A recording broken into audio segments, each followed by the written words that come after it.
сарын 10-аас 11-ний үед шинжилгээ технологийн их сургууль инженерийн дээд боловсрол 55 жил гэсэн одоо ойг тэмдэглэлээр бэлдэж байгаа. Тэгээ энэ ойн хүрээнд бол шинжилгээ технологийн их сургуулийнхаа мэргэжлийн салбар бүрийн анх багш нар, анхны тэнхим, анхны профессор багш нар мөн тус салбараас төрөн гарсан одоо алтар цуутнууд төрийн түвшээдүүдэд урьж, алтаршуулж тэднийхээ одоо түүхэн гавьяаг алтаршуулах ийм зорилготойгоор бэлтгэл ажил маань явагдаж байгаа. Тэгэхээр манай бизнесийн удирдлага хүмүүнлэгийн сургуулийн хувьд бол одоо аж үйлдвэрийн инженер эдийн засаг гэдэг салбар бол манай сургуульд одоо харьяалагдж байгаа. Энэ бол одоо бидний түүхэн уламжил болсон салбар. Тэгэхээр энэ салбар одоо анх хэдэн онд яаж үүссэн, за энэ салбарын анхны тэнхимийн нэр бүтэц зохион байгуулалт, за энэ үед одоо багшлах боловсон хүчнээ бэлдэж, сонгон шалгуулж авч байсан одоо хүний нөөцийн бодлого буюу тухайн үеийн нэрээр боловсон хүчний бодлого ямар хөө байдлаар явагдаж ирсэн. Өнөөдөр одоо тэдгээрийн дундаас маань амьд сэрүүн байгаа ямар одоо профессор багш нар, ажилтан, төгсөгч нар байгаа талаар манай сургуулийн одоогийн одоо хамгийн өндөр настай буюу хамгийн олон жил багшилсан Ахмад багш бол Баян жаргалын одоо Цэрэн Борж багш маань байна. Ер нь туулж өнгөрүүлсэн түүхэн замналынхаа талаар та нэг эргэж нэг сайхан одоо хүргэх гэж хүсэж байна. За би 1961 онд Ховд аймгийн 51-р 10 жилийн дунд сургууль төгссөн. Тэгээд 61 онд Сүхбаатарын нэрмжид эдийн засгийн дээд сургуулийн нэрэн дээр багш бэлтгэх зорилгоор Оросын одоо тухайн үеийн зөвлөл холбоот улсын Одесс хотод очиж суралцсан. 5 жил суралцаад үйлдвэрийн эдийн засаг зохион байгуулалт, төлөвлөлт мэргэжил, инженер эдийн засгийн цалтайгаар 1966 онд төгсч ирсэн юм аа. 66 онд төгсч ирсэн ирэхэд эдийн засгийн дээд сургууль татан буугдаж Монгол улсын их сургуультай нийлжсэн. Политехникийн дээд сургууль байгуулах бэлтгэл ажил хийгдэж байсан ийм үе. Надыг улсын дээд тусгай дунд техник мэргэжлийн боловсролын улсын орооны шийдвэрээр шинжлэх ухааны академид хуваарлсан юм аа. Шинжлэх ухааны академид хуваарлагдаж очоод тэргүүлэгчдийн газар Эрдэмтэн нарийн бичгийн дарга Сретрийн туслахаар 3 жил ажилласан.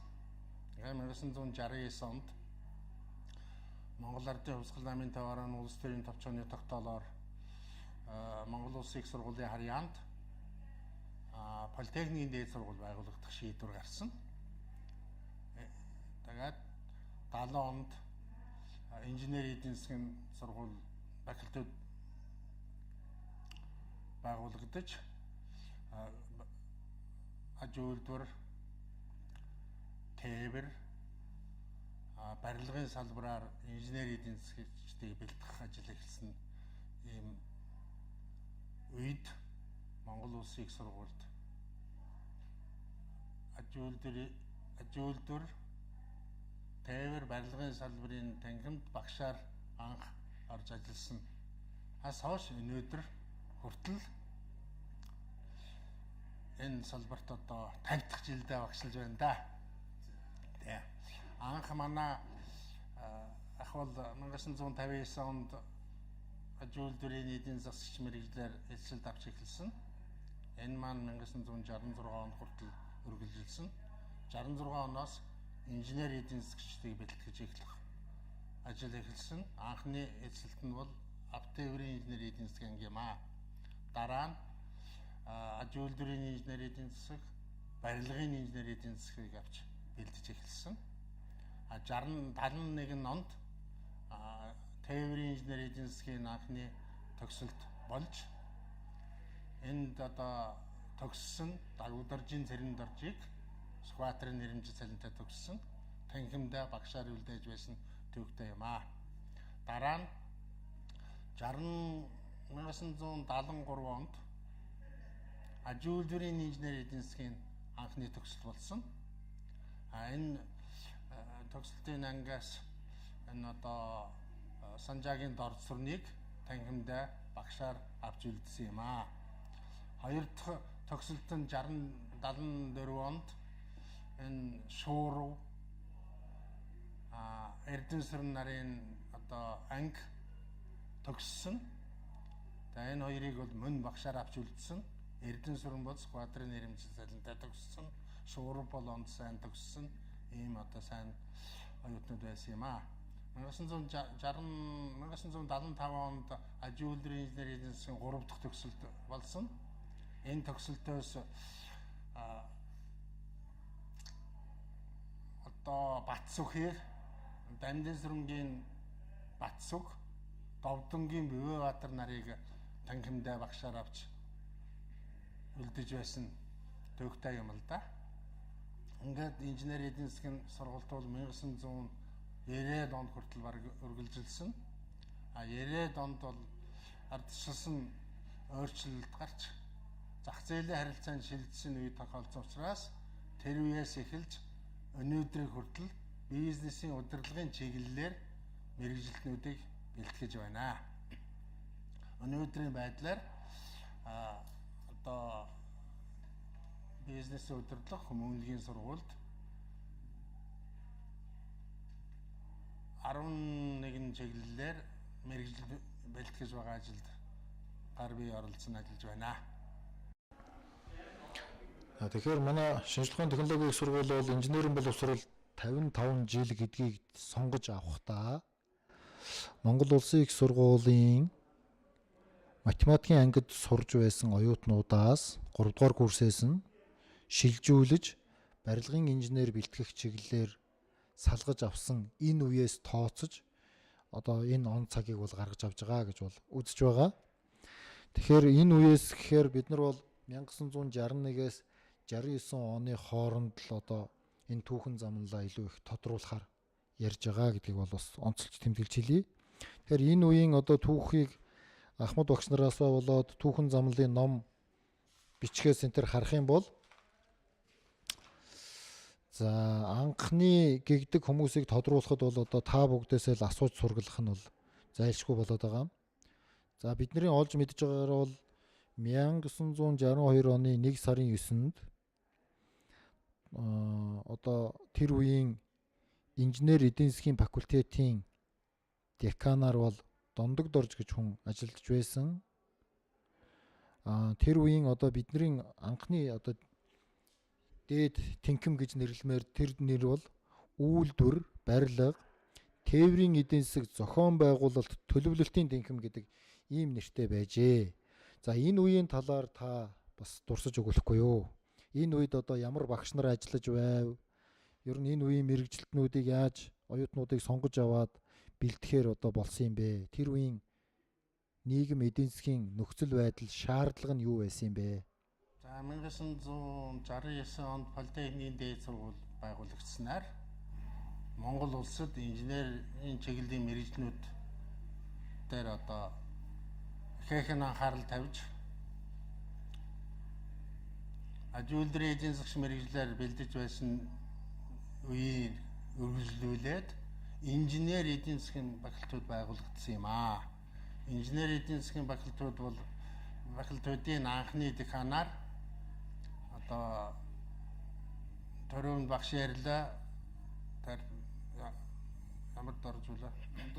Дондог Дорж багшийн дараагаар ер нь тэгэл инженер эдийн засгийн факультетийн анхны деканаар шатрын мастер Шалхаасрын багш ажилладаг байсан. Энэ факультетод бол 3 үндсэн танхим байсан. Нэг нь бол үйлдвэр, барилга, тээврийн, эдийн засаг, зохион байгуулалт, төлөвлөлтийн танхим, улс төр эдийн засгийн ухааны танхим, 3 дахь нь энэ одоо биеийн тамирын танхим бол хамрагддаг байсан. За мэргэжлийн анги улс төрийн эдийн засгийн ухаан бол бүх ангиудад ордог учраас тэр одоо Политехникийн дээд сургуулийн бүх инженерүүд ангид ордог. Мэргэжлийн ангид ордог манай танхимд бол хамгийн анхны одоо танхим эрхлэгч өгөөд анхны багш нь бол Ломбот цэрэнгийн Гүржа багш юм аа. Гүржа багш бол тухайн үед Политехникийн дээд сургуулийн хамгийн анхны дэд эрдэмтэнд доцент цолтоо ажиллаж байсан. 1972 онд Политехникийн дээд сургуульд хамгийн анх удаа шинжлэх ухааны доктор хамгаалж профессор цолтоогоор манай танхимыг удирдах явсан. Гүржа багшийн дараагаар Цэнд багш байна. Тэгээд Цэнд багш бол аж үйлдвэрийн эдийн засагч мэрэгжлээр Ленинградд төгсч ирсэн ийм багш юм байгаа. За дараа нь тухайн үед энэ зөвлөлт холбоот улсад төгссөн инженер эдийн засагч мэрэгжилтэй багш нар хамгийн анх энэ танхимыг бүрдүүлж байсан. Тухайлбал тээврийн салбараар Цэндийн далаа, Пагмын Сангочор, барилгын чиглэлээр инженер эдийн засагч Баасан завын хаймчиг, үйлдвэрийн чиглэлээр одоо Бавуударж багш, тэгээ манай дотооддоо төгссөн ийм багш. Тэгээд дээр нь би өөрөө Орос улман улсад төгсч ирсэн багш болсон. Ийм багш нарын бүрэлдэхүүнтэйгээр анх байгуулагдаж хамтарч ажиллаж байсан юм аа. За танхимын эрхлэгч нарын тухай асуухад анхны танхимын эрхлэгч бол Гүржүү багш гэж байна, Цэнд багш гэж байна, Налаа. Тэгээд Бөвөө Баатар гэж байна. Тэгээд ер нь цаашлуулаад өнөө хүртэлх одоогийн манай бизнесийн удирдлагын салбарын танхимын эрх гэж байгаа шүү дээ, тийм ээ. Тэгээд энэ хүртэлх салбарын эрхлэгч нарыг ер нь боломжоор дурдахгүй юу? За хамгийн анхны одоо танхимын эрхлэгч бөгөөд ихаан бол Ломбот цэрэнгийн Гүржав. Дараа чинь түүнийг үргэлжлүүлсэн хүн бол Нанздын Цэнд танхимын эрхлэгч байсан. Танхимын эрхлэгчээр Пагмын Сангочор бас ажиллаж байсан. Дараа нь танхимын эрхлэгчээр 1980-аад он 90 оны үед өөрчлөгдөж зах зээлийн харилцаанд шилжсэн учраас энэ Хэтемс гэдэг сургууль байгуулагдаж энд захирлаар нь Бадарч багш ажиллаж байсан. Энд одоо танхимын эрхлэгчээр Пүрвдагов, Батхүрэл нар, Батхүрэл Бөөбаатар нар ажиллаж байсан. 70 оноос хойш 90 оноос хойш 2000 он хүртэл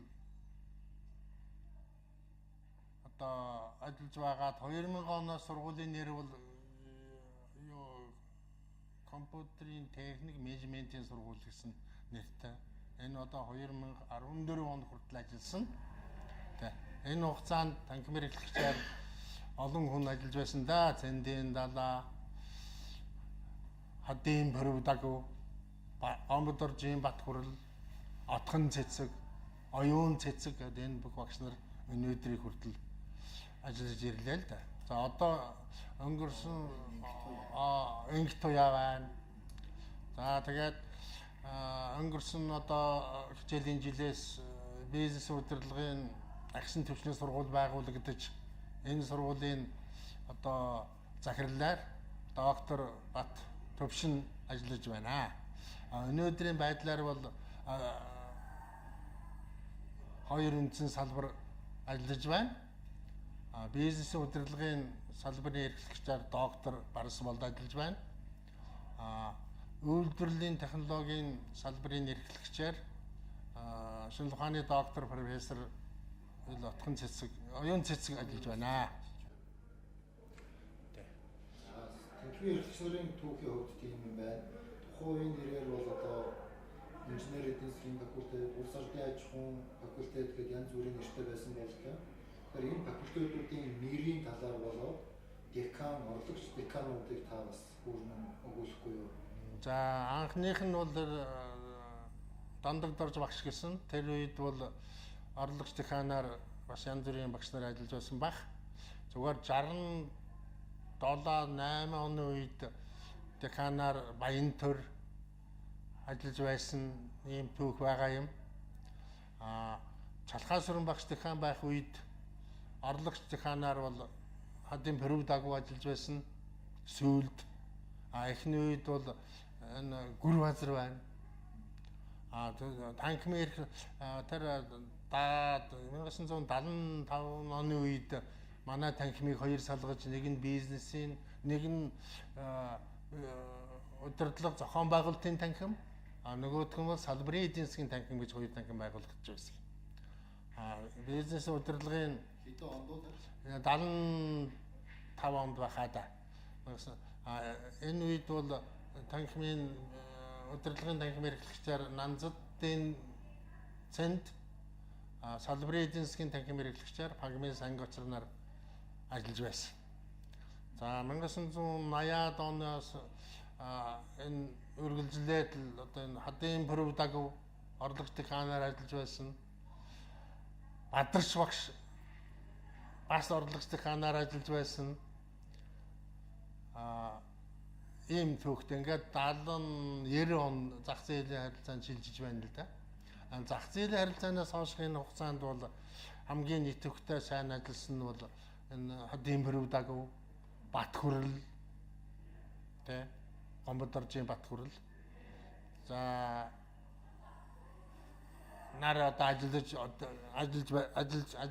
байсан байна. За өнөөдрийн байдлаар бол шинээр зохион байгуулагдсан. Төрөнд би ярьсан тийм үү. Бизнес удирдлагын салбарын эрхлэгчээр доктор Барс болд гэдэг залуу ажиллаж байна.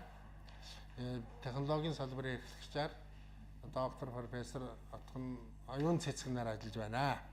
Анхны төгсөгч нар болоод одоо таны маш олон шавнар байна. Энэ жил таны хувьд одоо ихтэй сургуульд багшилж профессорын ажил хийсний 50 жилийн хувьд тохиож байгаа юм байна. Энэ хугацаанд таны одоо төгсгсөн шавнараас алдартай, цуутай, амжилттай, бүтээлтэй ажиллаж байгаа ямар одоо шавнар байна. Та тэр талаараа бас төрсөхгүй байна. За энэ хугацаанд би нарийн тоо гаргаж чадахгүй байна. Зүгээр ойролцоогоор нэг 7000 орчим оюутанд одоо хийж зааж байсан гэсэн нэг юм баримжаа тоо гарч байгаа юм. За манайхаас миний шавнар дотроос одоо Хөдөлмөрийн Баатар авсан одоо очрын дорлог сүрэн гэж зүүн хараагийн спирт барбууны үйлдвэрийн дараагаар ажиллаж байсан ийм нэг хүн байдгийг. За гавьяатууд их олон байна. Төрийн шагналт нууд байна. Одоо их хурлын гишүүд бол үеийн их хурлын гишүүд их олон хүн байна л да. За тэдгээрийн дотроос одоо би нэг нэрлэмээр байна. Намын дээд сургуулийн танхим эрхлэгчээр ажиллаж байгаа Монгол улсын гавьяат багш Янгалагын Шуурав байна. Мөн тэр сургуульд танхим эрхлэгчээр ажиллаж байсан Дагвдоржийн Царин дорж байж байна. За манай сургуулийн захирлаар ажиллаж байсан доктор профессор гавьяат эдийн засагч Бат хүрэл байна. Улсын баг хурлд сонгогдод нь ажиллаж байсан доктор профессор Хадын Перу дагуу байна.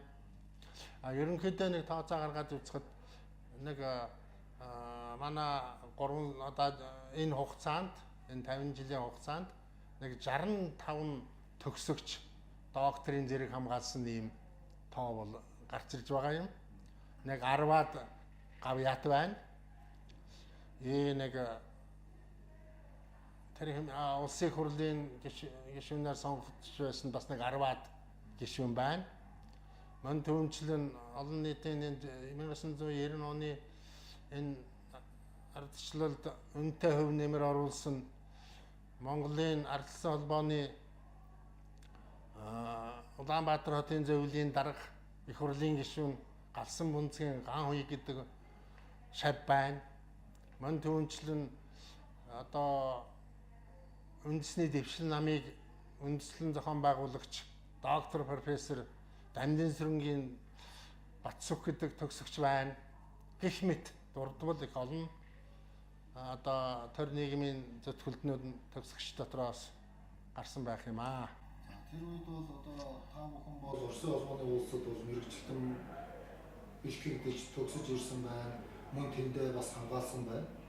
Бидний бас нэг илүү сонирхож гаргаж ирэх ёстой зүйл бол та бүгдийн бэлдэж гаргасан тэр шавнараас буюу төгсөгчнөөс хамгийн анх гадагшаа явж юм уу эсвэл эх орондоо эрдэнэ зэрэг цол хамгаалсан тэр хүмүүсийг бас бид нар тодруулъя гэж бодож байгаа юм л да. Тэгээ энэ хүрээнд ингээд аваад үзэхээр 1976 онд анх одоо дэд эрдэнэтэй хамгаалсан хүн бол Исбаатар байж магадгүй гэж ярьж байна. Исбаатар гэж. За мөн одоо анхны сайенс доктор бол Цэрэн давг гэж хүн байж болох юм 1978 Цэдэн давг гэж хүн байж болох юм аа гэсэн ийм мэдээ баримт байна л да. Та энэ талаар тодруулахгүй.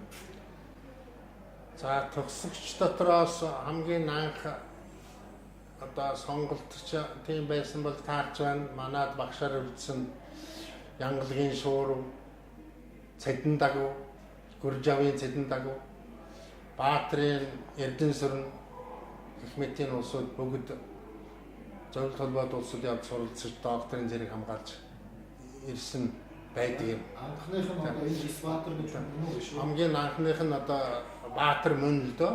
Баатар бол жуулрын эдийн засгийн мэргэдээр төгссөн манай төгсөгч. Инженерийн эдийн засаг гэж авч үзвэл одоо тэр миний хэлдэг шуурв, Эрдэнэ сүрэн, Давгударжийн Цэрэн давж гэдэг энэ улсууд бол хамгийн анхны төгсөгч нар мөн л дөө. Одоо ажиллаж байгаа. Цаашид ер нь одоо төгсөгч нараас болоод багш нараас хин анх хамгаалва. Ер нь хамгийн анх гадагшаа явж хамгаалсан хин байв одоо багш нар дундаас. За багш нар дундаас хамгийн анх хамгаалсан нь Давгударжийн Цэрэн дорж байх гэж би бодож байна. Дараагаар нь Янгалгийн шуурв байна. Дараагаар нь Баатрын Эрдэнэ сүрэн байна. Мөн одоо гэх мэтийн улсууд бол хамгийн анхлж хамгаалсан. Манай энд байгаа багш нар дотроос бол мэдээж хэрэг Батхүрэл байна. Дотроо шинжлэх ухааны доктор хамгаалсан. Та ер нь одоо хэдэн үед нь орох хамгаалснараа? Хамаа дунд үед л хамгаалсан юм уу та. Би одоо нэлээд нас агшны дараагаар өөрийнхөө шат Бүрэлдэхүүн битүүр нэг өдөр шинжлэх ухааны технологийн их сургууль дээр бизнес удирдлагаар одоо бизнес удирдлагын докторийн зэрэг хамгаалсан. Шүтээсийн эрдэмийн зөвлөлөөр Тэгэхээр би бол хамгийн анхны эрдэмтэн бол төгсөгч нараас ярих юм бол тэр Баатар гэж хүн байна. Тэгээд Цэрэн дорж, тэгээд шуурв, тэгээд Эрдэнэ сүрэн гэсэн ийм дөрвөн нэрийг л одоо тогтоож аваад байна. Зөв. Тэр цаашаа зөндөө явна да. Ер нь ингээд үйлдвэрийн салбараас нэг 40 хэдэн хүн хамгаалсан ийм нэг тооцоо байгаа юм бүдэг бүрэг. Тээврийн салбараас нэг 10 хэдэн хүн хамгаалсан байдаг юм. Барилгын салбараас нэг 5-6 хүн хамгаалсан ийм нэг тооцоо гардаг юм. Бизнесний удирдлагын чиглэлээр сүүлийн үед одоо нийлээд олон хүн докторийн зэрэг хамгаалж байна да. За баярлалаа.